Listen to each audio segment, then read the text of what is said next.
আর আমি যে আমার বৌমায়ের নামে কমপ্লেন করলাম আপনার কাছে, এখনো তো আমার বউ সচরাচর ভাবে ঘুরে বেড়াইছে আমার বৌমা। তোমরা বালের এমনই শ্বশুর না, তোমার বৌমা নাং করছে সেটাও তুমি থানাতে কমপ্লেন করছো। এটা তো করতে হবে স্যার, না করে তো উপায় নেই। আমরা তো শ্বশুর, আমরা কি করে তাকে সব জিনিসে বাধা দিই?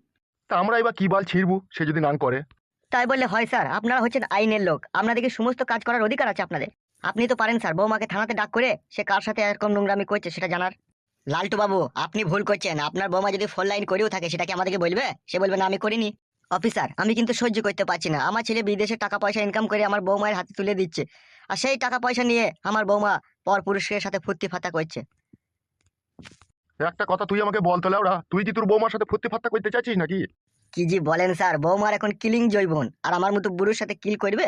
তো অত তোমার ফাটছে কেন? হে, সে করছে করুক না। বালের অফিসার নাকি এটা? সাধারণ কাজ করতে পারছে না? মুখ সামলিয়ে কথা বলো। বে বুকাচুদা, তোর বৌমা যে এরকম নোংরামি করছে তা তুই ছেলেকে বললে ডিভোর্স দিতে পারছিস না?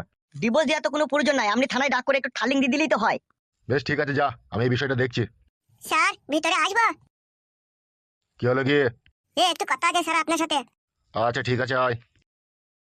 তাহলে আমি এখন কি করবো স্যার? আমি কি এখন আসবো? আপনি কি আমার বৌমাকে থানায় দেখে একটু ঠালিং দিয়ে দিবেন? ঠিক আছে, এই বিষয়টা আমি দেখছি, তোমাকে অত চিন্তা করতে হবে না, তুমি এখন আসতে পারো। Thank you sir, thank you. বল কি হয়েছে?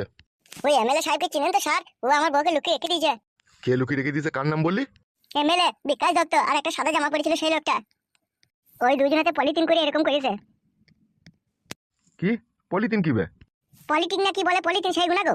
পলিটিক্স বলতে চাইছো? হ্যাঁ হ্যাঁ হ্যাঁ, ও কাকা ঠিকই বলেছে। এই লাউড়া চুদা, স্যার বলবে কাকাকে? বালমুকু এমএলএ সাহেব এমন এমন কাজ করে না, শালা কাজের কোনো ওষুধ থাকে না। স্যার আমার বউকে তাহলে ছাড়িয়ে দেওয়ার ব্যবস্থা করেন স্যার। তুই শিওর তোর বউকে এমএলএ সাহেব আটকে রেখে দিয়েছে? চোখ ছুঁয়ে বলছি কাকা, দেখো মিথ্যে কথা বলিনি, সত্যি করে বলছি।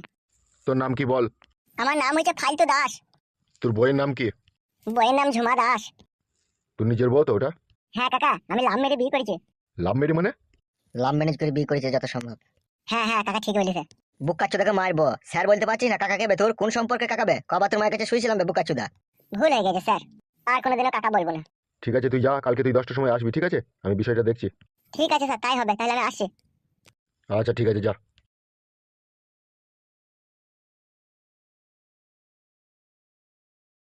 বলছি স্যার, এ তো কেস প্রচন্ড ঘাবলা কেস মনে হচ্ছে। তাই তোরে মানে তো চিনির 22 ফেরা পড়ে গেলাম। এমএলএ সাহেবের কাছে গিয়ে বিষয়টা ভালো করে জানতে হবে কেসটা কি।